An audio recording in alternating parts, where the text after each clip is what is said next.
வாழ்க வளமுடன். பேராசிரியர் டாக்டர் துரை லோகநாதனின் வினாவிடை தத்துவச் சிறுகதைகளாம் அமுதச்சுடர் சேனலின் சார்பான வணக்கங்கள். என் கதைகள் பல 2 ஆண்டுகளாக வெளிவர உதவிடும் யூடியூப் நிறுவனத்தார்க்கும் டிவி சேனலுக்கும் வணக்கங்கள். என் கதைகளுக்கு நாளுக்கு நாள் அமோக ஆதரவு தந்து வருகின்ற ரசிகப் பெருமக்களையும் வாழ்த்தியும் வணங்கியும் மகிழ்கின்றேன். வாருங்கள், இன்றைய சிந்தனைக்குரிய கதை தலைப்பானது நம் தலையை ஆட்டுவதில் எச்சரிக்கை என்பதாகும். ஒரு முறை ஊருக்கு நல்லவனாகவும் ஊருக்கு உதவுபவனாகவும் எல்லோரையும் நம்புபவனாகவும் வாழ்ந்த ஒருவன் திடீரென மனநிலை பாதிக்கப் பெற்றான். காரணம், உதவி செய்தான், நல்லவனாக வாழ்ந்தான். ஆனால் தற்போது அவனுக்கு அவப்பெயர்.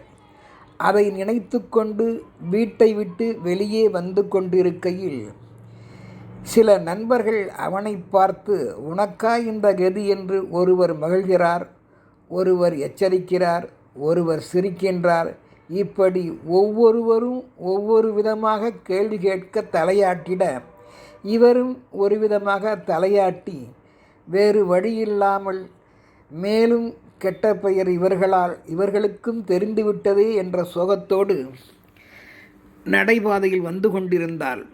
அப்பொழுது அவனது மனநிலை யதார்த்தவாதி என்பது, அப்படி யதார்த்தவாதியாய் வாழ்ந்தது எவ்வளவு பெரிய தவறு என்று வருந்திய நிலையில், கொடுத்த வாக்கை காப்பாற்ற முடியாதவனாய் மேன்மேலும் வருந்திய நிலையில், நண்பர்களின் சிரிப்புக்கும் பேச்சுக்கும் கேலிக்கும் ஆச்சரியத்துக்கும் ஆளான தன்னை நினைத்து தன்மேலே படுகின்ற சுட்டெரிக்கும் வெயிலையும் பொருட்படுத்தாமல் வந்த வழிநடையில் ஓர் கட்டாந்தரையில் துண்டை கூட விரிக்காமல் வானத்தை நோக்கியபடி மல்லாந்து படுத்திருந்தான் அந்த நல்ல முத்து. அதை கண்ட வழிநடை நண்பன் ஒருவன், செல்லப்பன், டேய் நல்ல முத்து, உனக்கு என்னப்பா ஆயிற்று, எழுந்திரப்பா.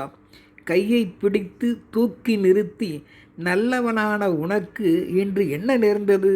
இந்தா முதலில் தாகத்திற்கு தண்ணீர் குடி, முகத்தை கழுவப்பா. கவலைப்படாதே நல்ல முத்து, இப்படி வா. வாழ்ந்தாலும் ஏசும் தாழ்ந்தாலும் ஏசும் வையகம் இதுதானப்பா. நீ சிலரோடு பேசிக்கொண்டிருந்ததை நானும் கவனித்து கொண்டுதான் வந்தேன். அது போகட்டும், விடு. இந்த நீரோட்டக்கரையின் மேல் அமர்ந்து நாம் பேசுவோமா என்று செல்லமாய் அழைத்துச் சென்றான் அந்த செல்லமுத்து அந்த நல்ல முத்துவை.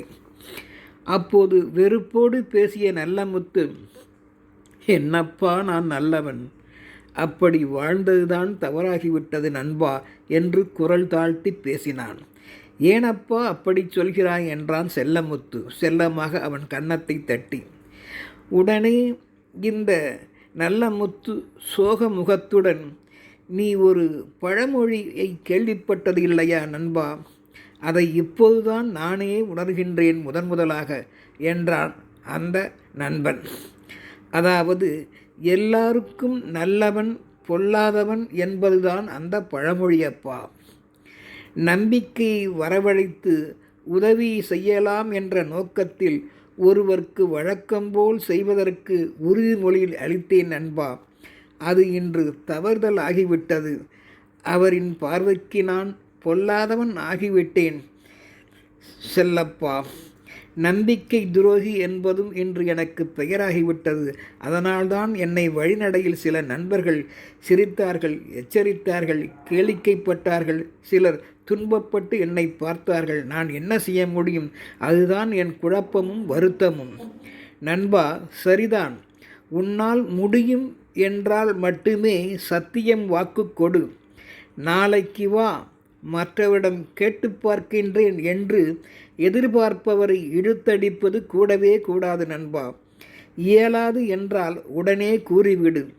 அவர் வேறு வழியை நாடிட நீ தடை போட்டு வைக்காதே. உன் நேரமும் அவர் நேரமும் வீணாகிவிடும். அசைக்க முடியாத நம்பிக்கை இருந்தாலும் நீ கொடுத்து உதவிட உடனே நம்பிக்கை அளிக்காதே நண்பா.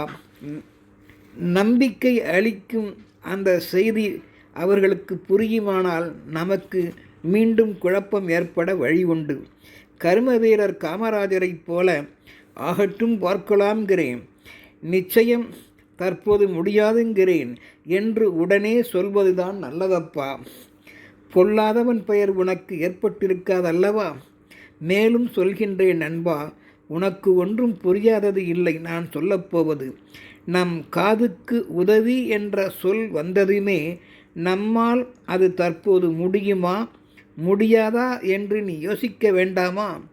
உரலுக்குள் தலையை விடுவதும் வழியில் கிடக்கும் கோடரியை தன் காலில் தானே போட்டுக்கொள்வதும் தேவையா?